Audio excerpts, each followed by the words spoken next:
Hindi nakaligtas si Gladys sa ilang batikos matapos ang kanyang pagpirma sa ABS-CBN kamakailan. May mga netizen na bumibira sa kanya, tinatawag siyang walang utang na loob. Dahil may palabas pa siya sa GMA Network ngunit sa ABS-CBN siya nagpamanage. Gayunpaman, tila deadma lang si Gladys sa mga puna at mariing niyang nilinaw na siya ay isang freelancer na tanggapin ang proyekto sa Kapuso Network.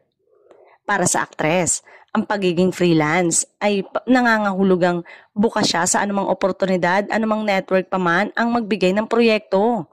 Samantala, hindi nakalimutan ni Gladys Reyes na magpasalamat sa yumaong talent manager na si Lolit Solis na humawak ng kanyang karir ng mahigit 3 dekada.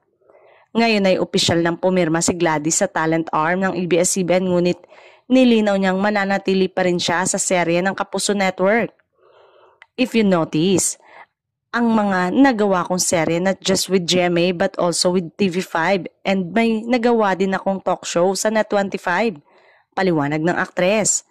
Dagdag pa niya, so freelance ako. Ako ay katrabaho nilang lahat, hindi lamang kapamilya, kapuso, kapatid, katrabaho ako.